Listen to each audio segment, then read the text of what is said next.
Hello friends, here I am going to explain classification of foods through this video. इस video में आपको foods के different classification के बारे में बताऊंगी। फूड को किस किस बेसिस पर क्लासिफाई किया गया है और फूड्स के क्या क्या फंक्शंस हैं जो कि बहुत ही इम्पॉर्टेंट हैं। Now classification of foods.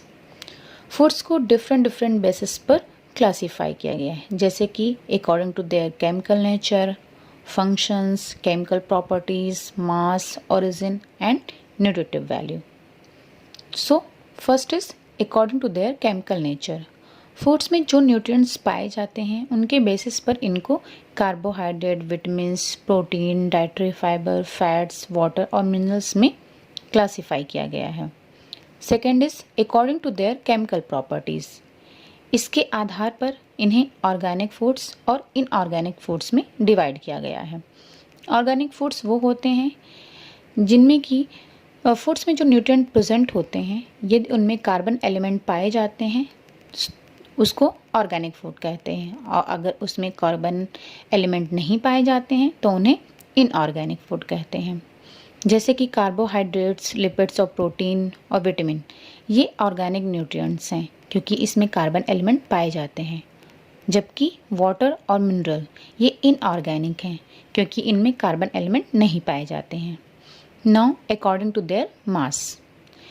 हमारी बॉडी में जो सेल्स और ऑर्गेनिजम्स हैं उनके लिए जो आवश्यक मात्रा में फूड्स की ज़रूरत है, उनके आधार पर इनको मैक्रोन्यूट्रिएंट्स और माइक्रोन्यूट्रिएंट्स में क्लासीफाई किया गया है।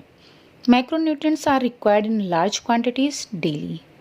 मैक्रोन्यूट्रिएंट्स हमें रोज़ इनकी अधिक मात्रा की ज़रूरत होती है, जैसे कि प्रोटीन, कार्बोहाइड्रेट एंड फैट्स, ये मैक्रोन्यूट्रिएंट्स हैं, और हमारी डाइट का जो आधार है वो मैक्रोन्यूट्रिएंट्स हैं। Now micronutrients are needed in small quantities. ये हमें बहुत कम मात्रा में इनकी आवश्यकता होती है, यूजुअली मिलीग्राम्स में या फिर इससे भी कम। और जैसे कि विटामिन्स और मिनरल्स, ये माइक्रोन्यूट्रिएंट्स हैं, लेकिन ये बहुत ही इम्पॉर्टेंट होते हैं हमारे हेल्थ के लिए, क्योंकि ये हमारे मेटाबॉलिज्म को रेगुलेट करते हैं और जो हमारे एनर्जी प्रोसेस है उनमें भी ये हेल्प करते हैं। Now according to their origin. Foods की ओरिजिन के आधार पर इनको दो पार्ट में डिवाइड किया गया है, एक plant foods and second is animal foods. Now according to its nutritive value, इसके आधार पर इनको 12 कैटेगरी में डिवाइड किया गया है, जैसे कि cereals and millets, pulses, nuts and oil seeds, vegetables, green leafy vegetables, non leafy vegetables, roots and tubers, fruits, milk and milk products, animal foods जैसे कि meat, fish, liver, egg etcetera, carbohydrate foods, condiments and spices. Now functions of foods. Foods की 3 major function होते हैं। First is physiological, second is psychological and third is social. Physiological को भी further divide किया गया है एनर्जी गिविंग फूड्स में, body building foods, protective and regulatory foods, and fourth is maintenance of health. अब हम रोज भोजन क्यों खा रहे हैं?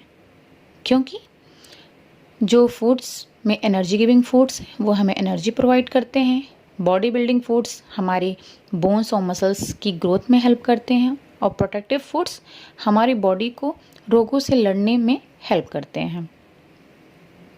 Now energy giving foods.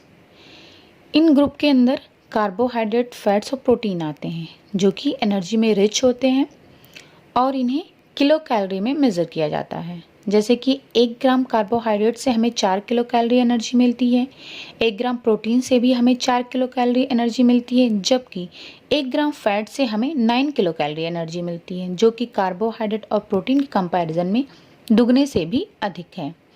अब इन ग्रुप को फर्दर 2 ग्रुप में डिवाइड किया गया है। पहला है cereals, pulses, nuts and oil seeds, roots and tubers, और सेकेंड है simple carbohydrates like sugars, fats and oils.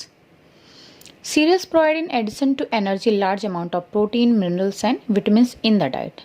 Serials हमें एनर्जी तो प्रोवाइड करते ही हैं, साथ में ये हमें प्रोटीन, मिनरल्स और विटामिन्स भी अधिक मात्रा में प्रोवाइड करते हैं।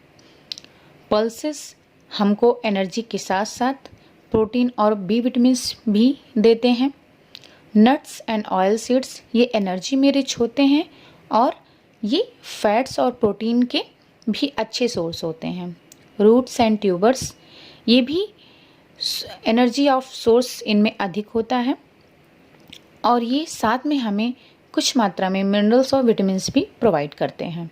सेकंड कैटेगरी में जैसे कि प्योर कार्बोहाइड्रेट्स आते हैं, लाइक शुगर्स, जो कि हमें केवल एनर्जी प्रोवाइड करते हैं, जिन्हें हम एम्प्टी कैलोरी बोलते हैं।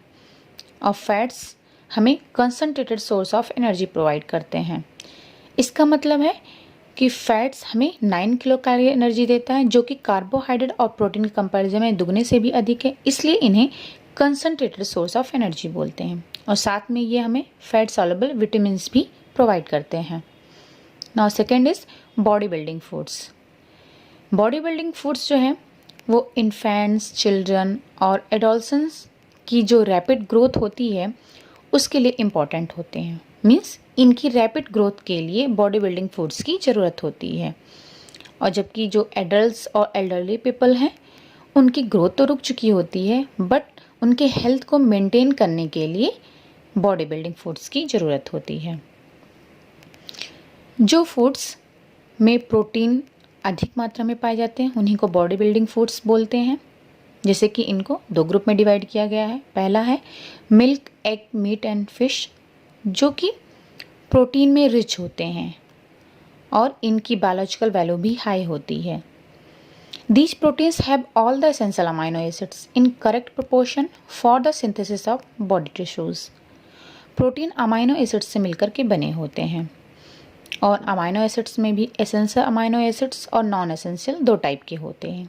एसेंशियल अमाइनो एसिड्स वो होते हैं जो कि हमारी बॉडी में उनकी सिंथेसिस नहीं होती है, उन्हें हमें फूड्स के थ्रू लेना पड़ता है। और नॉन एसेंशियल वो होते हैं जो कि हमारी बॉडी में उनकी सिंथेसिस होती है, उन्हें हमें फूड्स से लेने की ज़रूरत नहीं होती है, इसीलिए इन्हें एसेंशियल और नॉन एसेंशियल कहा गया है। अब बायोलॉजिकल वैल्यू हाई का मतलब है कि वो प्रोटीन जो कि जिनमें कि सभी एसेंशियल अमाइनो एसिड्स प्रेजेंट होते हैं और वो भी करेक्ट प्रोपोर्शन में, जो कि हमारे बॉडी टिश्यूज़ की सिंथेसिस में हेल्प करते हैं। और ये जिन फूड्स में प्रेजेंट होते हैं वो हमारे लिए ज़्यादा अच्छे माने जाते हैं। और जो सेकंड कैटेगरी है pulses, oil seeds and nuts, ये प्रोटीन में तो रिच होते हैं बट इनमें एक या एक से अधिक amino acids means essential amino acids की कमी होती है, जो कि हमारी बॉडी के लिए बहुत ही इम्पॉर्टेंट है। इसलिए first category is better than second category. Now regulatory and productive foods. Foods rich in protein, vitamins and minerals have regulatory functions in the body. जिन फूड्स में प्रोटीन, विटामिन्स और मिनरल्स रिच अमाउंट में पाए जाते हैं वो हमारी body में रेगुलेटरी फंक्शंस प्ले करते हैं। जैसे कि ये हमारी हार्ट बीट को मेंटेन करते हैं, वाटर बैलेंस को मेंटेन करते हैं और हमारे बॉडी टेम्परेचर को भी मेंटेन करते हैं। प्रोडक्टिव फूड्स वो होते हैं जो कि हमारी बॉडी को रोगों से प्रोटेक्ट करते हैं। इनको भी दो ग्रुप में क्लासीफाई किया गया है। पहला, foods rich in vitamins, minerals and proteins of high biological value. वो फूड्स जो कि विटामिन्स, मिनरल्स एंड प्रोटीन्स में रिच होते हैं और उन प्रोटीन्स में जिनकी की बायोलॉजिकल वैल्यू हाई होती है, जैसे कि milk, egg, fish and liver. Second is foods rich in certain vitamins and minerals only. वो फूड्स जिनमें केवल विटामिन्स और मिनरल्स प्रेजेंट होते हैं रिच अमाउंट में, जैसे कि green leafy vegetables and fruits. Now repair and maintenance of health. हमारी बॉडी के जो टिश्यूज़ हैं, जो मसल्स हैं, उनकी रिपेयरिंग के लिए और हमारे हेल्थ को मेंटेन करने के लिए कुछ फूड्स की ज़रूरत होती है, जैसे कि फाइटोकेमिकल्स और एंटीऑक्सीडेंट, जिनके बारे में मैं आपको प्रीवियस वीडियो में बता चुकी हूँ। फाइटोकेमिकल्स मतलब जो कि प्लांट से मिलते हैं हमें, और एंटीऑक्सीडेंट्स जो हमारे फ्री रेडिकल्स को खत्म करने में हेल्प करते हैं। और ये हमें बहुत सारी डिजीज़ से बचाते हैं। It plays an important role in the prevention of cancers, heart disease and in controlling diabetes mellitus. और ये हमें कैंसर से प्रिवेंट करने में, हार्ट डिजीज़ से और डायबिटीज़ को कंट्रोल करने में बहुत ही इम्पॉर्टेंट रोल प्ले करते हैं। ना फंक्शनल फूड, इसके बारे में भी मैं आपको बता चुकी हूँ। फंक्शनल फूड वो होते हैं जो कि हमें न्यूट्रिएंट्स तो प्रोवाइड कर रहे हैं, साथ में ही हमें हेल्थ बेनिफिट भी प्रोवाइड करते हैं, जो कि किसी भी पर्सन के हेल्थ, उसके फिजिकल परफॉर्मेंस और उसके स्टेट ऑफ माइंड को अफेक्ट करता है। इसका एग्जाम्पल है whole grains, soybean, green leafy vegetables, coloured fruits and spices. By consuming the right nutrients, body will repair itself and stay healthy. जब हम फूड्स में उन फूड्स को ले रहे हैं जिनमें की जो न्यूट्रिएंट्स प्रेजेंट हैं वो राइट अमाउंट में हैं, मीन्स सफिशिएंट न्यूट्रिएंट प्रेजेंट हैं, तो इन राइट न्यूट्रिएंट्स को कंज्यूम करने से हमारी बॉडी खुद ही अपने आप को रिपेयर कर सकती है और जिससे कि हमारी बॉडी हेल्दी बनी रहती है। जैसे कि अक्सर हमारी स्किन कट जाती है, हेयर फॉल्स कॉन्स्टेंटली होते रहते हैं, इन्फेक्शन या फिर किसी वजह से हमारी बॉडी रेड हो जाती है, जो हमारी वाइट ब्लड सेल्स हैं वो रेगुलर बेसिस पर उनकी डेथ होती रहती है। इन सब के लिए हमें सफिशिएंट अमाउंट में न्यूट्रिएंट की ज़रूरत होती है और वो भी प्रॉपर अमाउंट में। नाउ फूड्स का जो सेकंड मेजर फंक्शन है वो है psychological function. Food must also satisfy certain emotional needs. These include sense of security, love and attention. Foods हमारे इमोशनल नीड्स को सेटिस्फाई करता है, जैसे कि sense of security, love and attention. ये हमारी इमोशनल नीड्स हैं जिनको कि सेटिस्फाई करने में फूड हमारी हेल्प करता है। Everyone of us belong to a particular culture with its own unique food habits, characteristics of that culture and caste. हम लोग में हर कोई किसी न किसी कास्ट का है, किसी न किसी कल्चर से बिलोंग करता है, जिसकी की अपनी अलग यूनिक फूड हैबिट्स होती हैं और जिनकी की अपनी अलग अलग विशेषताएं हैं। तो इस तरीके से फूड्स जो है साइकोलॉजिकली हमारी बॉडी को अफेक्ट करता है और बहुत ही इम्पॉर्टेंट रोल प्ले करता है। Third major function is social function. Food is also a symbol of our social life. Food जो है हमारा जो सामाजिक जीवन है उसका एक प्रतीक है।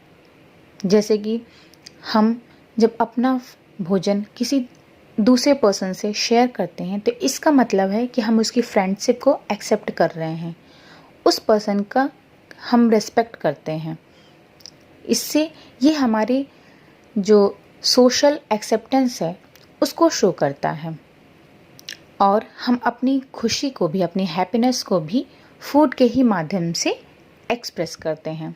जैसे कि हम अपनी लाइफ के स्पेशल टाइम पर, स्टेज पर हम दावत देते हैं, लोगों को इनवाइट करते हैं, जैसे कि किसी बच्चे के जन्म पर, किसी के जन्मदिन पर, बर्थडे पर, किसी की शादी पर। तो इन फंक्शंस पर हम जो है लोगों को इनवाइट करते हैं जो कि अलग अलग कल्चर के होते हैं, अलग अलग कास्ट के होते हैं और उनकी अलग अलग फूड हैबिट्स भी होती हैं। उनको हम इनवाइट करते हैं और हम उस फंक्शंस को एंजॉय करते हैं। तो इस तरीके से सामाजिक रूप से भी फूड्स बहुत ही इम्पोर्टेंट रोल प्ले करता है और सोशली ये हमें अफेक्ट करता है। नाउ यहाँ पर 2 क्वेश्चंस दिए गए हैं जिनका कि आपको आंसर देना है और इसका आंसर मैं नेक्स्ट वीडियो में आपके साथ शेयर करूँगी।